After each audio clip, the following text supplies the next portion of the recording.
Anti-ICE protests popping up around San Diego County. And today we hear from student activists.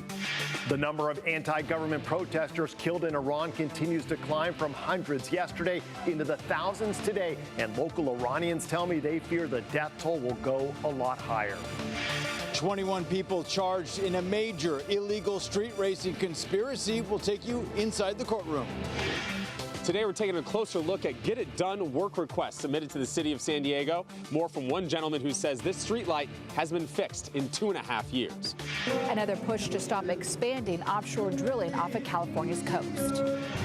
Electric ferries for Coronado move forward. Cleaner air, quieter rides, and no fare hike promised. And the city of San Marcos wants to become a designated blue zone. I'll tell you about the steps they're taking to give every resident the best chance of living to 100. CBS 8 News Live at 6 starts now. Student activists from UC San Diego, San Diego State, San Diego City College, local high schools, and more rallied today in front of the county administration building, pushing back against federal immigration enforcement. Good evening and thank you for joining us. I'm Carlo Cicchetto. I'm Marcella Lee. The action comes after the deadly ICE shooting of Renee Good in Minneapolis. CBS 8's Steffi Roche joins us live from outside the county administration building with more. Steffi? Well, over 50 members from different groups and organizations gathered today and rallied here outside the county administration building. And speakers, they got up and they discussed the Detention-Free San Diego, a countywide initiative to push for sanctuary spaces located in private sections of businesses. The protesters called for political reform to make San Diego safer for immigrant communities.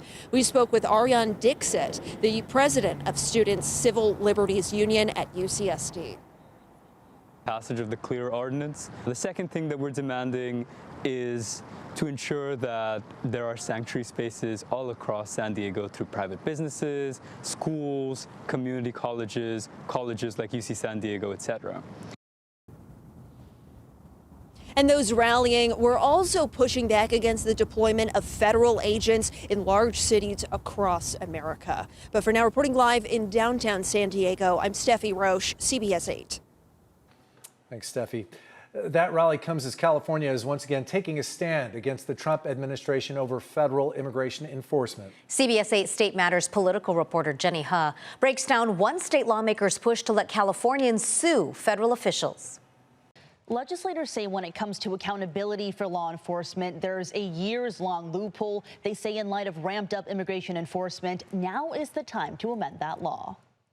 We're here today because ICE and the Trump administration is trampling over the Constitution and needs to be held accountable. That's why Senate Bill 747 is called the No Kings Act, says lead author Senator Scott Wiener. If California can't stand up to Trump, then who can?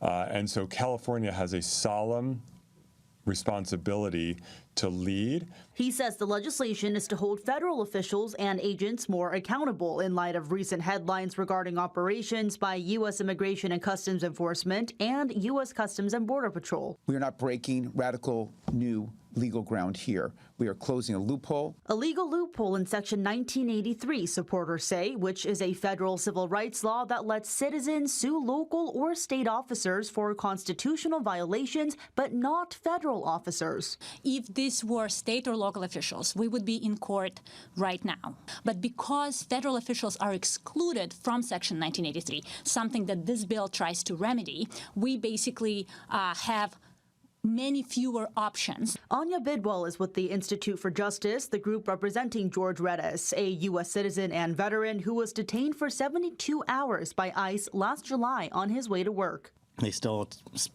trapped me in my car with tear gas. They still broke my window. They still pepper sprayed me. They still dragged me out of the car even though I wasn't resisting or anything. Bidwell says Redis has not yet filed a complaint, as it would likely be dismissed under discretionary immunity under current law. So I was free to go, and I just got to live with the experience that they put me through. The reason ICE behaves in the way they do is because they know that it is extremely difficult to sue them. Supporters say the easiest remedy would be for Congress to amend existing law, but until then, it's up to states. You're saying states have no right to regulate federal authorities. Correct. We cannot have 50 different states deciding how they think we should be operating. The states do not have the authority to regulate federal agents, period. End of story. I believe that this is going to feed a fire of anti-law enforcement that is unjustified. Again, this would be for cases in California, and if passed, it would be retroactive to March 1st, 2025. I want to note the bill just advanced through the Senate Judiciary Committee this afternoon, and then it goes to the Appropriations Committee. If it passes through there, it'll go on to the Senate floor. Jenny Hutt, CBS 8. Thank you, Jenny. President Trump is warning American allies in Iran tonight, suggesting it would be a good idea to leave the country. This all comes as he weighs possible intervention amid Tehran violently cracking down on widespread anti-government protests. Iran's government continues to black out the internet, making it difficult for San Diegans to contact loved ones there.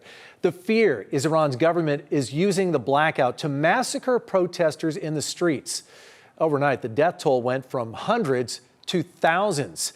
A San Diegan who was born in Iran tells us he couldn't be more proud of those fighting for freedom. See brave young people who don't care if they die or not. They go there. They're the voice of us. They're the voice of Iran. We'll have more details, including what San Diegans who want to help can do, ahead in our next half hour. This just in, a man has been arrested for threatening two teenagers with a knife in Valley Center. It happened 2 months ago when the teens were fishing in a pond on private property. As we first reported last week, authorities say the man approached the teenagers, took out a knife, chased them around, and broke their fishing pole. After weeks of dead ends, the sheriff's office released the suspect's photo right here to us and the public last week to try and find new leads. It appears it worked. Today, authorities arrested James Martinez, charging him with displaying a weapon in a threatening manner and vandalism. An investigation that lasted for months into illegal street racing has led to sweeping indictments and today courtroom appearances. Prosecutors say nearly 24 people are charged in a conspiracy case involving dangerous street racing on San Diego freeways. CBS 8's Brian White joins us live from the Central Courthouse. And Brian, what happened in court today? Prosecutors say these defendants helped organize illegal street racing events and posted high-speed and reckless driving videos online. Here's what happened in court. Entering a not guilty plea, denying any allegations. One by one, defendants appeared before a judge who ordered us not to show their faces, all 21 of them entering not guilty pleas. We started seeing some YouTube videos being posted of extremely dangerous driving on San Diego freeways.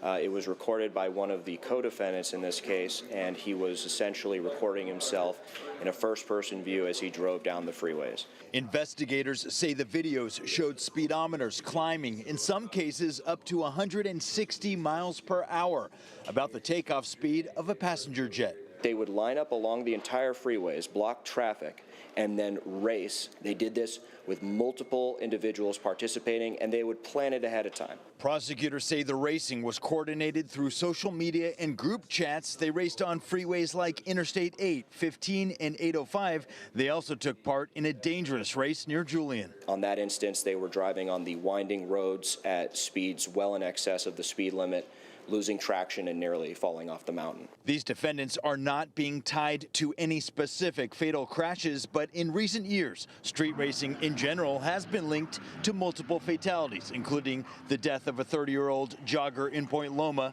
a grandmother killed in a wrong-way head-on collision in Chula Vista, and a 28-year-old spectator struck and killed at an illegal drag race in Otay Mesa. It is a prevalent problem.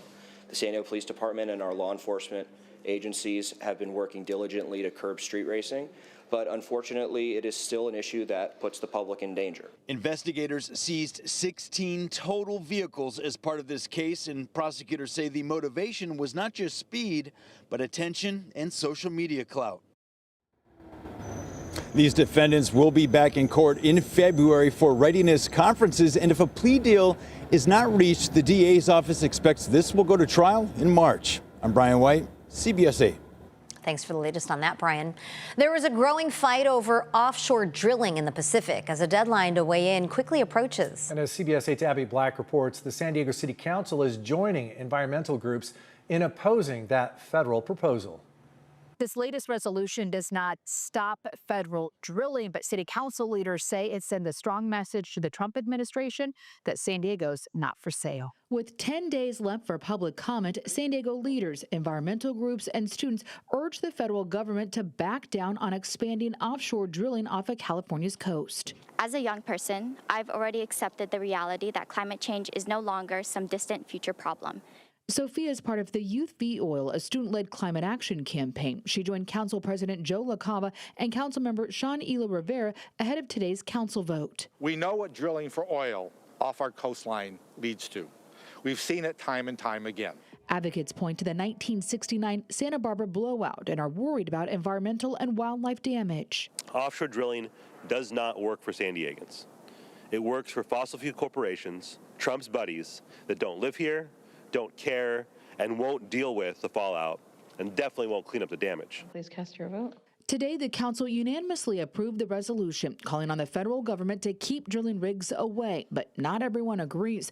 Last month, the County Board of Supervisors approved a similar resolution with bipartisan support. However, Republican Supervisor Joel Anderson was the lone no vote, telling us after the meeting, technology and safety standards have improved and increasing supply will lower inflation and make my district more affordable for my constituents. It seems to me that this is more about handing over our coast to big oil so they can profit while keeping us dependent on the oil that we don't really need anymore. Mitch Silverstein's with the Surfrider Foundation and says if the federal government ignores California opposition, they'll take legal action. The federal government cannot ignore the wants and desires and preferences of our state. And if they do that, we should sue them. The Surfrider Foundation has sent more than 16,000 letters to the Bureau of Ocean and Energy Management opposing new drilling. San Diego sends a powerful message that our city refuses to make decisions for short-term profit that sacrifices our future generations. The deadline to submit comments to the BOEM is January 23rd. To learn more, go to CBS8.com and click on the Help button. At City Hall, Abby Black, CBS 8. Thank you, Abby. A local city is working to become what's known as a blue zone. We'll explain what that is and the benefits associated with it still ahead. Plus, San Diego's Get It Done app has tens of thousands of requests for service. We're breaking down the most requested tasks and which areas are filing the most requests. And why a proposal to lower California's rent cap is no longer moving forward.